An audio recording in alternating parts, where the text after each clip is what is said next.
The fog rolled low across the Kentucky hills, wrapping the valley like a shroud. Beneath it, the Harper farmhouse stood half-rotted, its wooden beams sagging under years of silence. Locals said the place never saw sunlight even at noon, its porch remained cloaked in shadow, and the air around it smelled faintly of copper and decay. No one went near it anymore. Not since the screams. They say you could hear them on still nights, faint, almost human, echoing from the hollow like a dying hymn. Some called it the wind. Others swore it was something left behind, something that should never have been born. Eli Harper had grown up within those walls, surrounded by whispers, half-truths, and the ever-present fear of the outside world. His family said strangers carried disease, sin, and wickedness, that the blood of Harpers was sacred, ancient, and must never be tainted. He believed them, because he had no choice. But in the stillness of those long Appalachian nights, when the oil lamp flickered and his sister's shadow moved across the floorboards, something inside him began to change. It wasn't love, at least not the kind anyone could name. It was a hunger deep, forbidden, older than memory itself. And when the first child was born, silent, deformed, and unblinking, the town realized the Harper curse hadn't ended. It had only just begun. The valley lay hidden behind the folds of the Appalachian Mountains, where the roads turned to mud and the power lines ended abruptly. No one stumbled upon this place by accident. It was as if the earth itself had sealed it away, forgotten beneath layers of mist and memory. The locals called it the Hollow, though few outsiders had ever heard the name. The mountains closed around it like clenched fists, trapping the people inside and keeping the rest of the world out. Generations had lived and died there without ever setting foot beyond its ridges. Those who did leave never returned, or if they did, they came back changed, quieter, hollow-eyed, speaking of noises in the woods that didn't sound like animals. The land was both beautiful and cruel. The forests were dense with pine and oak, their branches twisting together to block out the sky. The soil was rich but unforgiving, swallowing crops in the spring floods and cracking under the summer heat. The only signs of life were the sagging barns, the smoke curling from crooked chimneys, and the faint bleating of goats echoing through the fog. The families who lived there had long ago stopped caring about the outside world. They grew what they could, hunted when the season allowed, and traded jars of moonshine for whatever else they needed. Over the years, their names became so entangled it was impossible to tell where one bloodline ended and another began. The isolation did something to them. It warped time and softened the boundaries of right and wrong. Without churches, schools, or lawmen, the valley had written its own commandments, passed down in whispers around firelight. They said a man's duty was to his kin first, that the blood of family was stronger than any vow made before strangers. Children grew up hearing those words until they became truth. They were told to trust no one who didn't share their last name, to keep to the hollow, and to guard the family's secrets with their lives. By the time Eli Harper was born, the valley's population had dwindled to a handful of families, each one related in ways no one could fully explain. The children all had the same pale eyes, the same sharp cheekbones, the same slanted gait when they walked down the dirt path to the river. Outsiders who ventured close enough to see them didn't stay long. There was something about their silence, their unblinking stares, that made even the bravest traveler turn back before nightfall. The valley was still and self-contained, like a wound that had scabbed over but never truly healed, waiting in the shadows for something or someone to tear it open again. Eli Harper was born into quietness so thick it felt alive. The Harper farmhouse sat on a slope at the edge of the hollow, its roof caved in at one corner, its porch sagging like tired shoulders.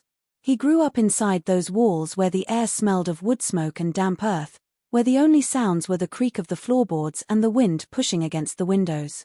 The Harpers didn't speak much, and when they did, their words were low and cautious, as if afraid the hills themselves might be listening. Eli learned early that silence was safer than questions. He watched his mother staring out the window for hours, watched his father sharpening knives that never seemed to dull, watched the lantern light dance across their faces and wondered why they looked so much alike. No one ever came to visit. The road that led to the farmhouse was a winding scar of mud and rock, swallowed by weeds and half-remembered maps. On Sundays, when other towns lit up with church bells and laughter, the Harper place stayed still. There were no knocks at the door, no neighbors bringing pies or stories, no school to attend. The world beyond the ridges existed only in faded newspaper clippings his mother kept in a tin box, yellowed pages of cities and machines Eli couldn't imagine. To him, life was the hollow, the trees, and the faces of the same few people who never seemed to age. He spent most days wandering the woods, chasing echoes, and collecting bones he found half buried under leaves. He'd line them up on the porch rail at dusk, naming them after people he'd never met. Sometimes he thought he could hear voices in the trees, faint and broken, whispering things he couldn't quite understand. The older he got, the stronger that whisper became, a pull in his blood that told him he was different but didn't explain how. When he looked in the mirror, he saw the same eyes his parents had, pale, cloudy, and tired. Sometimes he thought their reflection stared back at him through his own face. The valley folk didn't speak of Eli much, but when they did, it was with unease. They said the boy wasn't right, that he carried something in him older than the hills. Children whispered that he was cursed, born under a dying moon, born without a future. Yet Eli never knew what it meant to be cursed, he only knew he was alone. The house, the family, the silence, they were all he had ever known. And though he didn't realize it yet, the loneliness that shaped his childhood would become the seed of something far darker waiting to bloom. The night Eli Harper turned 18, the air in the hollow felt heavier than usual, as if the mountains themselves were holding their breath. The old farmhouse flickered with candlelight, the same one his family used every year for birthdays, though there was never any celebration, no laughter, no gifts, just a meal eaten in silence. His mother sat stiff at the table, eyes fixed on the flame. His father chewed slowly, hands trembling just enough for Eli to notice. There was something strange in the air that night, something that made the silence stretch too long between each sound. When the wind rattled the loose boards of the roof, his grandmother whispered something under her breath that made his mother's face go pale. Later, when the others had gone to bed, Eli stayed awake, listening. The old woman's voice drifted from the next room, low and tired, like someone confessing to a ghost. He crept closer, barefoot on the cold floor, and pressed his ear against the wall. Her words came through in broken fragments, names, sins, and something that made his stomach twist. She wasn't talking about God's will or the devil's curse. She was talking about blood. About how it had to stay pure. About how the line must not be broken. Then came the part that made his heart pound so loud he was sure she could hear it. She said his parents were brother and sister. Said it wasn't the first time, and it wouldn't be the last. Said that Eli's birth had been the price for keeping the bloodline untainted. He stumbled back from the wall, the sound of her voice still spilling through the cracks, and for a long moment, he couldn't breathe. Everything inside him unraveled, the strange sameness of their faces, the way no one ever spoke of the outside world, the way they all shared the same haunted eyes. It all made sense now, in the worst way possible. He went outside into the cold night air, staring at the mountains that loomed like walls around him. The moonlight revealed the twisted trees, the narrow path, the endless fog that never lifted. He felt trapped, like a ghost caught inside a story that had no beginning or end. The truth settled over him like ash. The family he loved was bound by something rotten, something that had festered for generations in the dark corners of the hollow. And though he wanted to run, he knew there was nowhere to go. The valley didn't let its secrets leave. It buried them where they were born, deep in the blood, where no light could ever reach. In the weeks after learning the truth, Eli Harper felt the world tilt beneath him. Every face in the house looked different now, their silence no longer mysterious but shameful. He couldn't look at his mother without hearing the whispers behind the wall, and every time his father spoke his name, it felt like a lie. The house itself seemed to change, the rooms smaller, the air thicker, as though the walls knew what he had learned and were closing in to keep it buried. He tried to leave once, made it halfway down the dirt road that led toward the ridge, but the forest swallowed the path in fog and sound. The trees groaned in the wind, the ground seemed to shift, and he turned back before he realized he was even afraid. The hollow didn't let its own escape. His only comfort in those days was Clara. She had always been there, quiet and distant, her voice soft as the rain on the roof. She was his sister, though the word now carried a weight he didn't know how to bear. They were close, always had been, bound by the loneliness of that house and the endless sameness of their lives. But now, whenever he looked at her, Something inside him twisted, a strange pull he couldn't understand. It wasn't the love he'd been taught to feel. It was deeper, darker, born from the same still air and shared blood that trapped them both. When she met his gaze, she didn't flinch. There was no shock, no disgust. Only understanding, as if she had known this moment was coming all along. One night, while the others slept, Eli found her in the barn. The air smelled of hay and rain, and a single lantern threw long shadows across the floor. She didn't speak at first, just watched him with the same haunted calm that lived in all of them. Then she said it, the words he had feared and longed to hear. That they were meant to stay together, that it was what their family had always done, that the blood had to remain pure. Her voice didn't tremble when she said it, and that steadiness broke something in him. He wanted to deny it, to run, but her hand on his face stilled him. In her touch, he felt the same loneliness, the same desperation to belong to something, even if that something was wrong. In the quiet that followed, as the wind pressed against the barn walls and the lantern guttered low, Eli realized that the boundaries between love and sin had blurred beyond recognition. The hollow had taken everything from them, even the right to know what love was supposed to mean. The storm came suddenly that night, rolling over the mountains with a sound like the earth breaking open. The wind tore at the trees, rain hammered against the tin roof, and thunder rattled the old farmhouse until dust fell from the ceiling. Inside, the family huddled in silence, the flicker of a single lamp throwing their shadows across the walls like restless spirits. Eli sat by the window, staring into the dark, his heart beating fast and uneven. Clara was beside him, her hair damp from the rain that had blown through the cracks in the wood. For hours they said nothing, listening to the storm grow wilder, as if the hollow itself were trying to speak. It was just before midnight when she took his hand. Her fingers were cold, trembling, but there was a calmness in her eyes that silenced him. They slipped out the back door, running through the mud toward the barn, their feet sinking with every step. The rain soaked through their clothes, and the air smelled of iron and earth.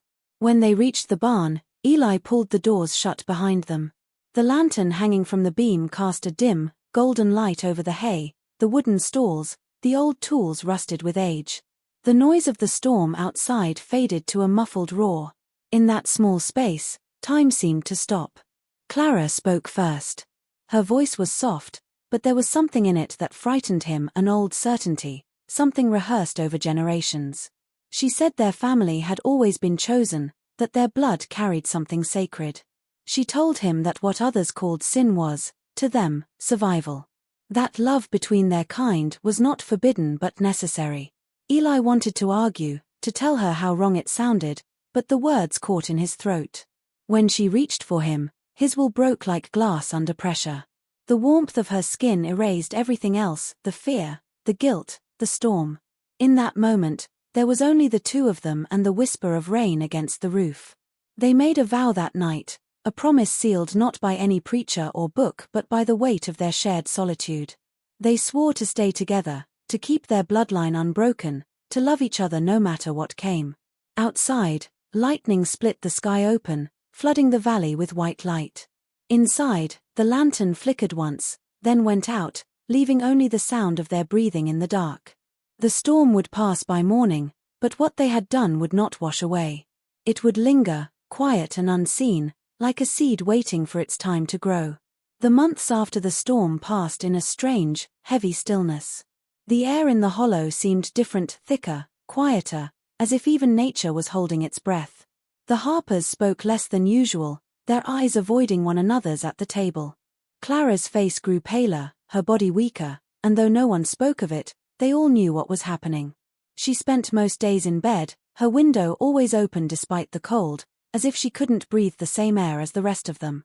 Eli stayed close, tending to her every need, his hands trembling each time he touched her.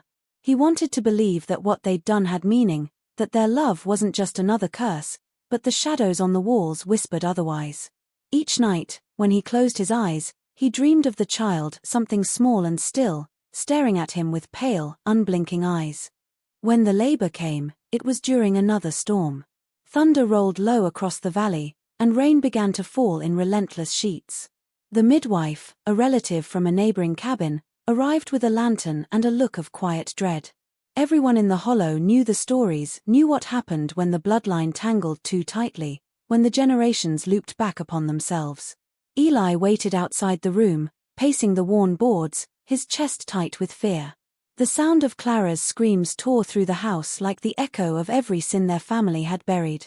He prayed, though he didn't know who to pray to, that the child would live, that the old stories were wrong, that love might undo what the blood had done. Hours later, when the cries finally stopped, the silence was unbearable.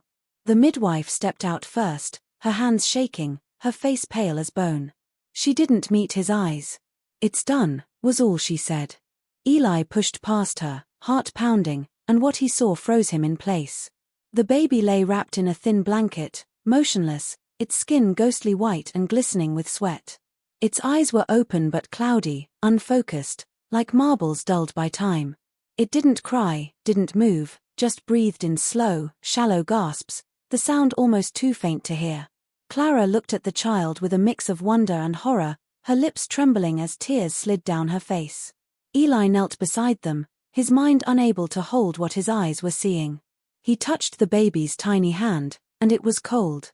Somewhere in the distance, the thunder faded, leaving only the whisper of rain and the knowledge that something unholy had been brought into the world that night.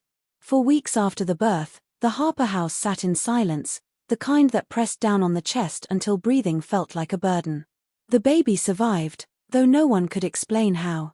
It never cried, never smiled, only stared at the ceiling with its pale, glassy eyes that reflected light in strange ways.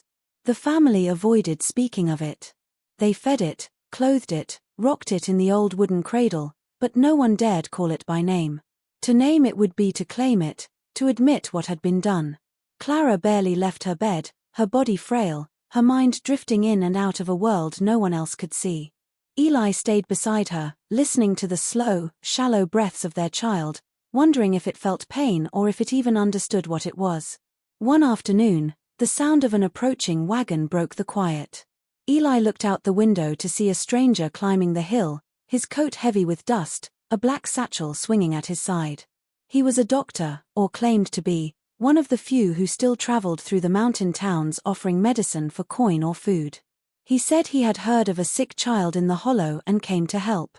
Eli's father tried to turn him away, muttering that the family didn't need outsiders, but the man insisted. Curiosity and suspicion flickered in his eyes as he stepped inside. The moment he saw the baby, his expression changed.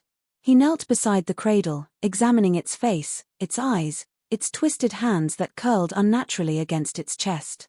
He didn't speak for a long time, and when he finally did, his voice was quiet but firm. He said what he saw wasn't illness, it was a consequence. A consequence of blood mixing too closely, of nature correcting what man had broken. His words landed like a curse in the room. Eli felt the air turn cold as the doctor rose, muttering that he had to report it. He said it was unnatural, that someone needed to know what was happening in the valley. Before he could leave, Eli's father caught his arm and demanded he forget what he'd seen, but the doctor only shook his head. He left at dawn, the sound of his wagon wheels fading into the fog. That night, no one in the Harper house slept. They knew the world outside would come for them now. The secret they had kept buried for generations was no longer safe in the dark. Somewhere beyond the hills, someone knew the truth, and the hollow would never be silent again. The first sign that the valley knew came 3 days after the doctor's visit. Smoke was seen rising from the ridge at dawn, followed by the sound of voices carried on the wind. At first, Eli thought it was thunder again, but as the noise grew closer, he realized it was shouting angry, urgent, and multiplied by dozens of throats. The neighbors, people who had lived their whole lives in the same silence as the Harpers, were now coming down the road with lanterns and rifles. Word had spread fast. The doctor had reached the next town and told his story to the sheriff, who told it to the preacher, who told it to anyone willing to listen. By the time it reached the hollow, the truth had become a rumor, and the rumor had become a curse. They said the Harpers had defied God, that their child was a sign of punishment, that the entire valley was infected by their sin. The family gathered inside the house, their fear thick in the air. Clara clutched the baby close to her chest, whispering prayers that had no words. Eli's father paced the floor with a shotgun, muttering that no one would take his kin. Eli stood by the window, watching the glow of torches flicker through the trees, the angry light growing brighter as the mob drew near. The storm that had always lived in his chest began to stir again. He wanted to protect them, but something in the air told him there was no saving anyone now. The hollow had turned on itself. The mob reached the yard just as the last of the daylight bled away. Their faces were hard and unfamiliar, twisted by fear and disgust. The preacher shouted that the family had broken God's law, that their bloodline was an abomination, and that the valley would never be clean until they were gone. Eli's father tried to speak, to reason, but a rock flew through the window before he could finish. The sound shattered the stillness, and chaos followed. Men rushed the porch, breaking the door, shouting for fire. Eli pulled Clara toward the stairs, his hands shaking as he tried to get her and the baby out through the back, but the house was already filling with smoke. Someone had set the barn ablaze, and the wind carried the flames to the roof. Outside, the valley burned with the light of torches and rage. The same people who had shared the Harper's blood now screamed for it to be spilled. The woods echoed with the sound of breaking glass, of crying, of prayers that went unanswered. Eli realized then that it wasn't just his family on trial, it was the whole valley, every secret it had ever buried now clawing its way to the surface, hungry for air. The fire began in the barn, but it spread faster than anyone could have imagined. The wind whipped through the valley, carrying sparks that leapt from roof to tree to dry field. Within minutes, the night was lit with an orange glow that could be seen from miles away. Eli stood at the doorway of the house, watching the flames crawl up the walls like living things. Inside, the baby screamed for the first time, a sound sharp and unfamiliar, piercing through the roar of the fire. Clara clutched it tightly, her face streaked with soot, her eyes wild with terror. Eli's father was outside, shouting orders that no one could hear, trying to fight the fire with buckets of water that vanished into the heat. The mob had scattered, their courage burned away by the sight of what they had unleashed. Now there was only panic, and the fire consuming everything it touched. Eli moved without thinking. He pulled Clara toward the back door, but the flames had already blocked the way. Smoke filled the air, thick and choking, burning his throat and eyes. The ceiling groaned above them, and somewhere in the distance, a beam cracked and fell. Clara stumbled, the baby slipping from her arms for just a moment, and Eli caught it before it hit the ground. When he looked at its face, something inside him broke. The child's eyes reflected the fire's light like mirrors, its expression calm, almost knowing. In that instant, Eli understood what the others had whispered all his life, that their family's blood wasn't cursed by God or nature, but by their own hands. The hollow had been built on sin, and the fire was only its reckoning. He carried the baby toward the stairs, shouting for Clara to follow, but she was already falling. The smoke took her breath before the flames took her body. Eli screamed her name, but it vanished into the roar. He could hear his father outside now, his voice ragged, calling for them to run. But Eli didn't run. He turned back toward the flames, the child still in his arms, and something inside him decided that the curse had to end here. He stumbled to the center of the burning room, his skin blistering from the heat, his lungs collapsing under the smoke. The fire roared higher, wrapping around him until there was no distinction between flesh and flame. Outside, the house exploded into light, and the sound of it echoed through the valley like a final confession. By morning, nothing remained of the Harper home but blackened stone and ash, and the whisper that no fire could silence, the blood had finally turned on itself. Years passed before anyone dared to climb the hill where the Harper house once stood. The valley had long since grown quiet again, but the silence was different now, heavier, watchful. The burned foundation was still there, half buried under weeds, and the barn's twisted frame leaned like a skeleton against the grey sky. Locals avoided the place, claiming the air felt wrong, colder than the rest of the hollow. Children whispered stories about what had happened, though none of them were old enough to remember the fire. Some said the Harper's spirits still lingered in the ashes, trapped by their own sins. Others swore the family had never really died at all. One evening, a hunter passing through the woods swore he saw movement among the ruins, a small figure darting between the trees. He thought it was an animal at first, until it stood upright.